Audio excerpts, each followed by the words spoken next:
Here's some breaking news. Something Tavares was pushing on us a few years ago has failed and is going into the trash can.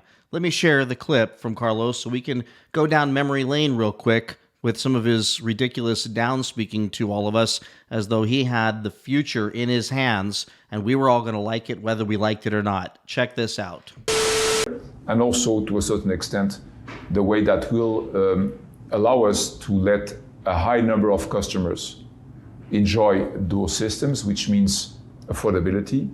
If we want to have a significant number of our customers that can enjoy the ADAS and the automated systems, then it has to be reasonably affordable. So what he was talking about there was their Advanced Driver Assistance Systems, ADAS. So when he said ADAS or whatever, that was what he's talking about. So let me just share with you what's going on now. Exclusive, Stellantis shelves Level 3 driver assistance program as it downscales software ambitions sources. Now, they were spending lots of money. And of course, in this article, it does say that they asked how much money, and they did not want to answer that question. I don't blame them because that would be embarrassing. But this program was intended to be kind of like a self-driving program, kind of like Tesla.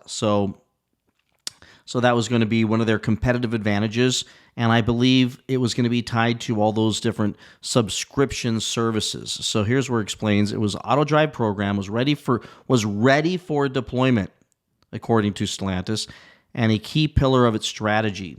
The company said the system, which enables drivers to have their hands off the wheel and eyes off the road under certain conditions, would allow them to temporarily watch movies, catch up on emails, or read books. That Level 3 software was never launched, the company confirmed to Reuters, but it stopped short of saying that the program was canceled. What was unveiled in February 2025 was L3 technology, for which there is currently limited market demand, so this has not been launched, but the technology is available and ready to be deployed, a spokesperson said. 3 sources, however, said that the program was put on ice and is not expected to be deployed. When asked how much time and money was lost on the initiative, Stellantis declined to say, responding that the work done on AutoDrive will help support its future versions. Well, I don't know about you all, but there's no way, after seeing what happened with the Daytona, that I would get behind the wheel of something that was AutoDrive delivered by Stellantis. Are you kidding me? That's insane. Former Stellantis CEO Tavares offered a glimpse into the company's plans for AutoDrive back in 2021, saying it was one of the 3 core technology platforms that would arrive in 2024. Software strategy is one of the key building blocks of Stellantis' overall strategy. This guy just talked and got paid and talked and got paid.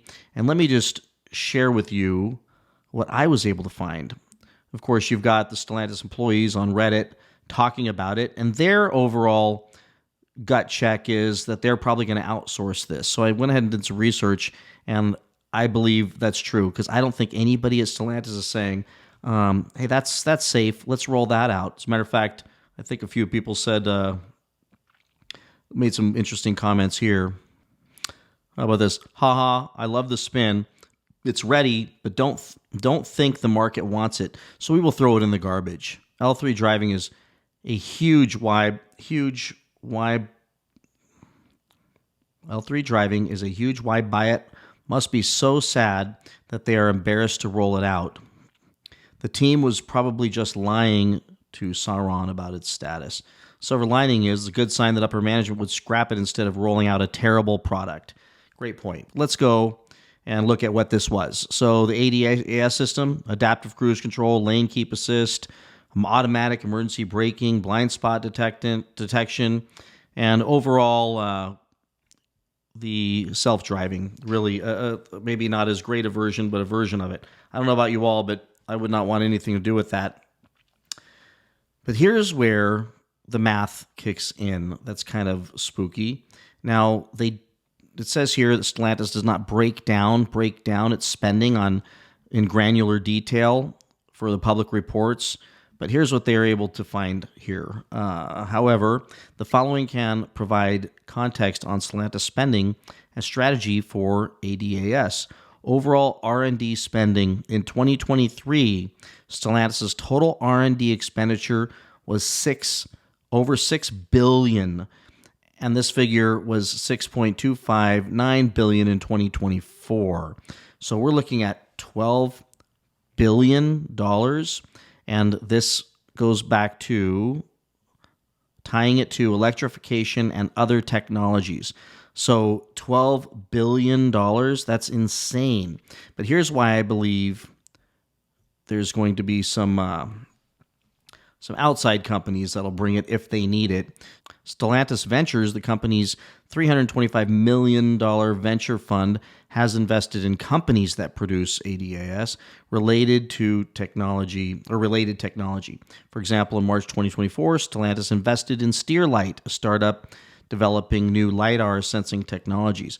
Well, let's go ahead and just break this down, what it appears happened here. Other than Carlos just being off, he was too late to the party, and he was coming to the party with older technology, trying to build something that's already been built, and frankly was moving at the speed of light.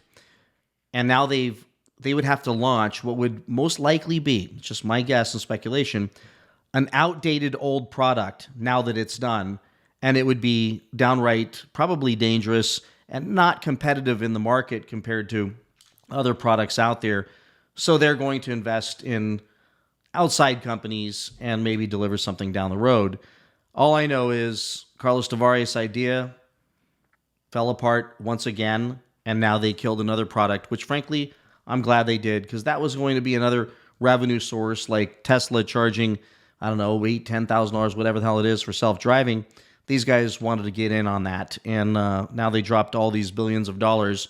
Not only is EV failing miserably, but you've got your ADAS system completely shelved at this point. So the future is bright for the rest of us. Let's get us some cool cars. That's what this company should be focused on.